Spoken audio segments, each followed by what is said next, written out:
Olá, meus amados e meus queridos irmãos e irmãs, que a paz do Senhor Jesus Cristo seja com todos vocês.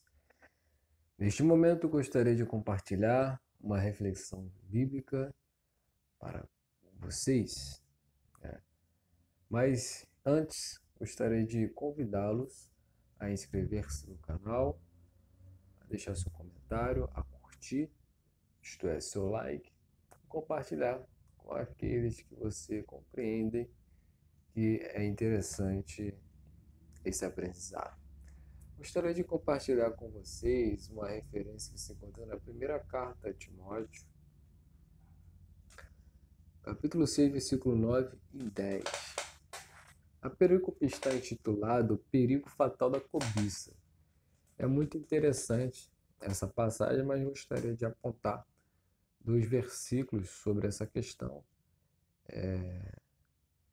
de ganho, de riquezas, etc. Porque essa questão para o cristão é fundamental, porque o cristão ele não deve prender-se às coisas deste mundo, mas ocupar-se com as coisas celestiais, né?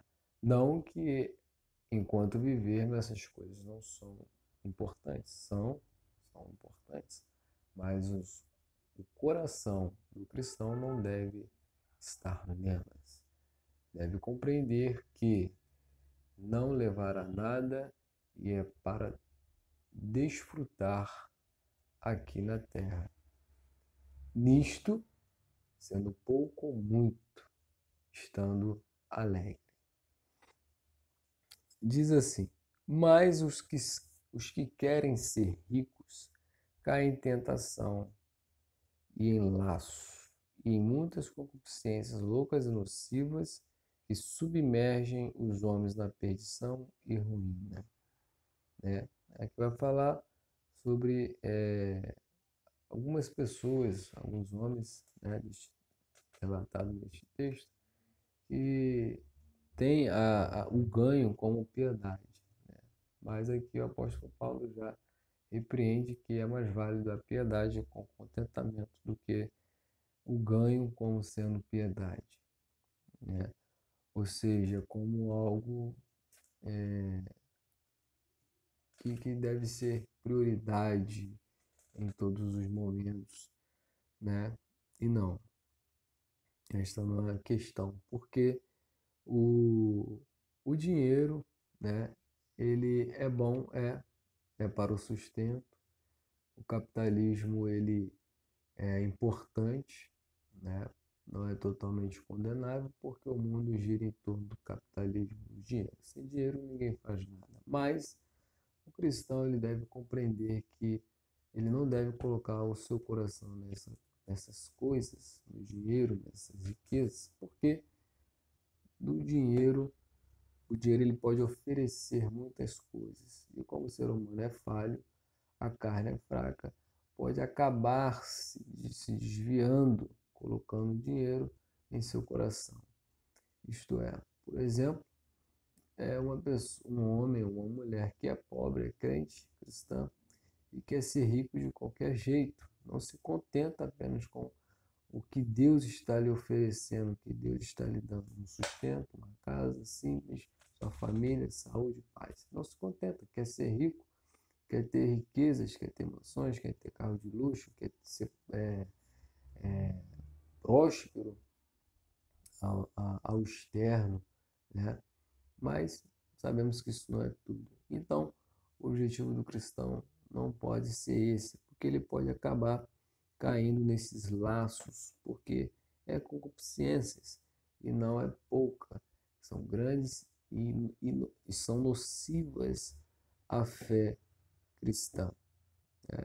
E com isso, o ser humano, o homem de Deus, a mulher de Deus, pode vir a cair, a perder, a desmorecer na fé, por conta das riquezas o afogarem, né? São muitas coisas boas e acaba deixando a fé de lado, deixando seu Deus de lado, por aquilo que o dinheiro pode oferecer. Outro sim, é a questão de conseguir adquirir riquezas. É pecado ser rico? Não. É pecado ser próspero? Não. É pecado trabalhar? Não. Mas tem que haver um equilíbrio. O apóstolo Paulo, ele vira e mexe, ele sempre disse que nós temos que ser o quê? Ponderado. Quando se fala em questão de equilíbrio, é em todas as áreas de nossas vidas. E se não tiver equilíbrio, as coisas perdem o controle e um lado ele vai acabar ganhando e o outro perdendo. E nesse sentido, no lado da fé de Deus, como cristão, tem que sempre estar em primeiro lugar, né? E não o dinheiro. Se for para escolher o pouco que Deus me dá, a minha casa simples, a minha família, do que a riqueza, a qual em algum momento eu posso deixar meu Deus de lado. Obviamente, eu tenho que ficar com o pouco que Deus fará muito e próspero em minha vida e eu continuar buscando meu Senhor fielmente, né?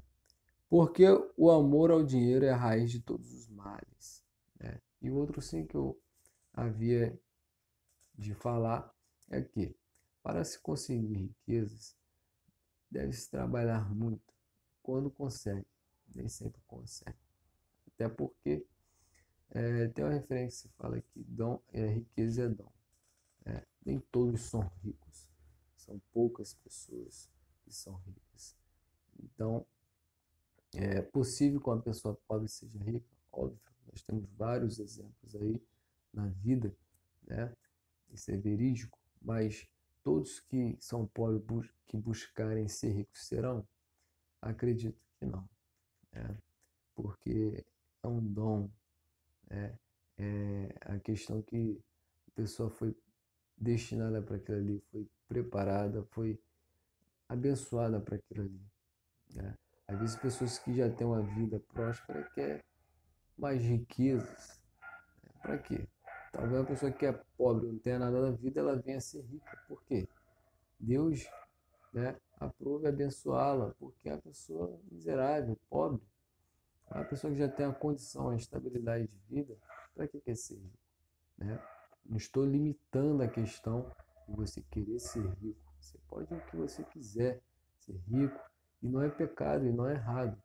Mas estou trazendo a perspectiva de que Deus ele tem uma ótica, né, diferente do ser humano. E nessa cobiça alguns se desviaram da fé e se traspassaram a si mesmo com muitas dores. Isto é, todo o processo, tudo que é plantado é colhido, né? Então, posso trazer um exemplo aqui, conjecturar aqui da seguinte maneira: o cristão que é fiel a Deus, né, ganha pouco ali, mas Deus faz progredir, né, porque fiel no pouco, Deus garante. Ele bota na cabeça, no coração que quer ser rico, quer ser rico, quer ser rico, trabalha, trabalha, trabalha, trabalha, busca, busca, busca, busca. E nesse meado, onde está Deus? O tempo para Deus vai ser escasso, porque o ser humano está objetivando riquezas, objetivando outras atribuições, buscando outros meios. Com isso, o tempo fica escasso. E o pouco tempo que tem, não busca-se Deus, busca-se coisas seculares. Nisto, consegue ser rico, consegue progresso. Né? Vai acontecer o quê? Abandono da fé. Porque nesse tempo, nesse período médio a longo prazo de conseguir um sucesso financeiro, a pessoa já deixou a fé, já deixou em segundo plano, porque em primeiro era ser rico, conseguiu ser rico. Assim conseguiu ser rico, vai ter que desfrutar das riquezas, né? Então, pode sim vir a perder a fé, não naquele momento que adquiriu a riqueza, mas durante o processo. Porque uma vez que o ser humano deixa de buscar a Deus, ele perde a fé, ele morre espiritualmente, né? E daí que começa a questão do pecado, né? E, se eu não me engano, é Isaías que relata que o que nos separa de Deus é o pecado, o que faz divisão entre Deus e o homem é o pecado. Então, a partir do momento que o ser humano objetiva a riqueza e deixa Deus de lado, se torna-se pecado, né? Então, torna-se uma barreira, ou seja, Deus fica de um lado e a riqueza fica de outro. Então, fica fazendo essa divisão, agradando mais um e desagradando o outro. Nisto haverá as consequências, né? Vazio, morte espiritual, terá tudo, mas não terá nada. E isso acontece, isso é verídico. Existem casos assim, tem pessoas que são milionárias, tem pessoas que são bilionárias, trilionárias, riquíssimas, mas vazias por dentro, porque tem tudo, né? E o ser humano, ele não consegue viver somente com tudo, ele precisa ter alguma falta para ser preenchida, né? E nisto, quando ele tem tudo, ao mesmo tempo ele não vai ter nada, porque o que era necessário ser preenchido foi preenchido por algo que não consegue preencher, porque não é a função. Ou seja, Deus, preencher a alma, né? Preencher o íntimo, o coração do ser humano, as emoções. E isso, a riqueza é momentânea e não finda como o Senhor. Não me tenha com uma perspectiva pejorativa e limitada. É generalista e não limita-se, porque cada caso é um caso e cada situação é uma situação, né? Você pode estar vivenciando uma situação, você pode estar objetivando algo, isso é bom, isso é interessante, mas sempre tenha em mente, nunca coloque Deus em segundo plano e as riquezas em primeiro. Amém? Deus vos abençoe, vos guarde e até uma próxima oportunidade. Tchau, tchau. Deus te abençoe.